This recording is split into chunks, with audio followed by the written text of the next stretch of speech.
So, a short while ago, I was delighted to hear that Sam Lake had announced a remake of Max Payne 1 and 2, some of my favourite PlayStation 2 games of all time.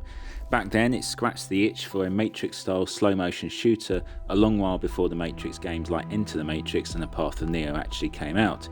Yes, from today's eyes, it might look like a polygon blurred JPEG nightmare, but back then it was pretty awesome. I spent many hours mowing down bad guys, but also waiting for their hilarious dialogue. Tim, go get him. No, wait, you go get him. It then led me to reflect on the film starring Mark Wahlberg. What could have been? It's Payne. There he is. There he is. The Max Payne film was released in 2008, directed by John Moore of the Omen remake and A Good Day to Die Hard. Commercially but not critically successful films. The budget for the film Max Wahlberg was approximately 35 to 40 million. The plot follows Max Payne, a former NYPD detective haunted by the brutal murder of his wife and child, is determined to unravel the truth behind their deaths. Obsessed with vengeance, Max delves into the criminal underworld of New York City, following a trail of clues that lead him to a shadowy pharmaceutical company and a powerful new street drug known as Valkyr. Along the way, Max encounters Mona Sachs, a mysterious femme fatale with her own agenda, and must navigate a web of corruption and betrayal to uncover the shocking truth about his family's murder. Max Payne opened to considerable anticipation, driven by the popularity of the video game franchise it was based on and the star power of Mark Wahlberg. The film performed well at the box office, earning over $85 million domestically and $100 million internationally for a total worldwide gross of approximately $185 million. Whilst it didn't reach true blockbuster status, it proved to be a solid commercial success. Critics offered mixed reviews of Max Wahlberg, praising its stylish visuals and atmospheric tone, but criticising its convoluted plot and lack of character development. Mark Wahlberg's performance as the titular character received some lukewarm praise, as did the film's action sequences and noir-inspired cinematography. However, some critics felt that the film failed to capture the depth and complexity of the video game series, with particular criticism directed towards its screenplay and pacing. It ultimately fell short of achieving widespread acclaim. Max Payne the game was a commercial success upon its release, garnering significant attention for its innovative gameplay mechanics and cinematic storytelling. The game sold over 1 million copies within its first month of release and went on to become a bestseller across multiple platforms. The game's success was attributed to its gripping narrative, intense action sequences, and groundbreaking use of bullet time mechanics, which allow players to slow down time during gunfights for maximum impact. The game's film noir-inspired visuals and atmospheric soundtrack also received praise, contributing to its immersive experience. In fact, the game even won BAFTA for Best PC Game of 2001. Critics lauded the game's film noir-inspired narrative, describing it as a dark and atmospheric journey through the underbelly of New York City. The game's use of graphic novel-style cutscenes and voiceover narration was also hailed as a storytelling innovation, immersing players in Max Payne's world and enhancing the overall experience. The game's challenging level design and satisfying gunplay were likewise praised, with critics noting its addictive gameplay loop and adrenaline-fueled action sequences. Overall, Max Payne was hailed as a groundbreaking title that pushed the boundaries of interactive storytelling and established itself as a classic in the video game industry. So, firstly, does the film of Max Payne get anything right? Well, certainly the production design is sometimes close to the game, particularly the subway scene and snowy blizzards, along with the broad strokes of the revenge plot, but that's about it. The film makes the bizarre mistake of taking itself too seriously, but not the source material. Now, of course, there may have been likely budget restrictions, behind-the-scenes nightmares that may have compromised production. Indeed, John Moore apparently went on an absolute bender during the Max Payne press tour, so I don't think his experience was particularly good. But I'm just looking at the end product here. There are several misfires, in my opinion. Mark Wahlberg seems like a nice, chill guy in interviews, but he is miscast as the lead. He is not scary or convincing. His attempts at a gravelly voiceover just doesn't work. He doesn't seem like a world-weary, leather jacket-wearing cop who's just lost everything. Same with Mila Kunis as Mona Sachs. Again, seemed like nice enough person in the interviews, but the combination of pouting and thinking also doesn't work either. The film mashes these two characters together when their arcs are actually far better in the games 1 and 2. The other cast members are reasonable, but I also think Ludacris is also miscast in this film.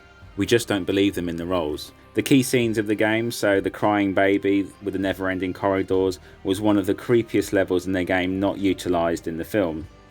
Cogniti's train chase, the multi-story car park extended shootout, the build-up to the menacing Colt and Lupino reveal at the end, the hilarious banter between the goons, the witty voiceovers, the screaming junkie in the toilet, the manky hotels are all missing from the film.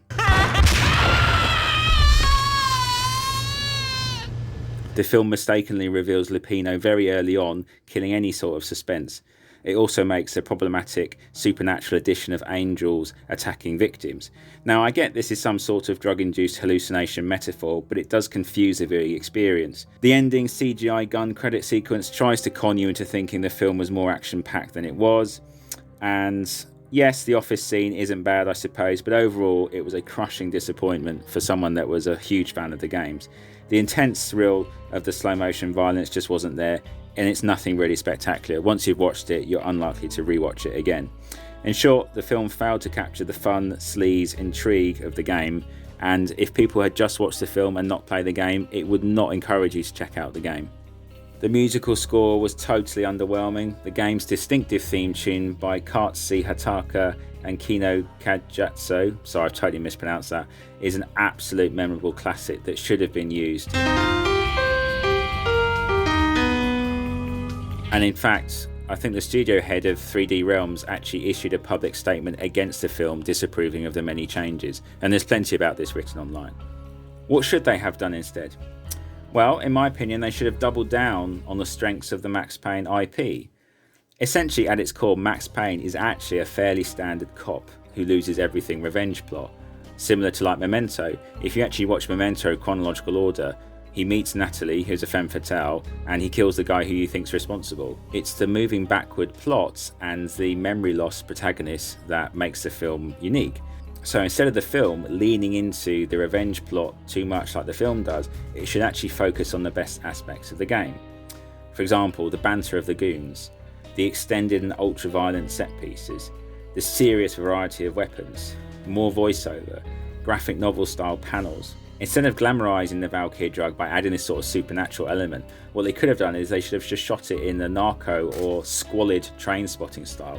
Showing the depravity and manky hotels would have really added to the seediness that Max Payne has to battle. One of my favourite moments in the game, apart from the goons screaming, is the car park level where you have to kill dozens and dozens of henchmen to get into a building. Now, there is a brief moment of this in the film, but it's not the same.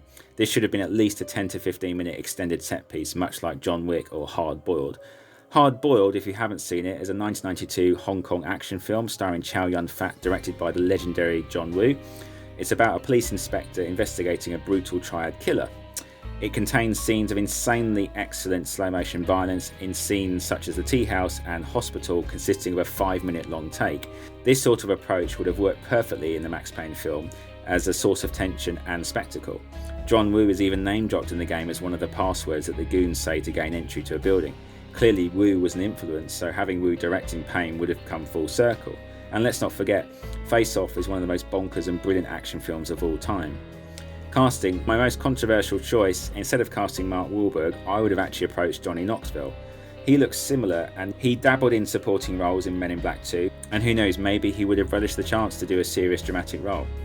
Bullet time, admittedly a gimmick in the game, but it could have been the filmmaker's chance to try and outdo The Matrix in terms of complexity and staging, to push it to the next level. Perhaps a huge bullet time set could have been built, cameras tracking through the hotel walls.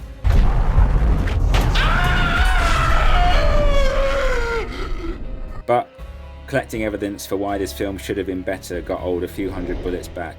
Thanks for watching. Please like and subscribe and share your thoughts on if this film version brought you pain to the max.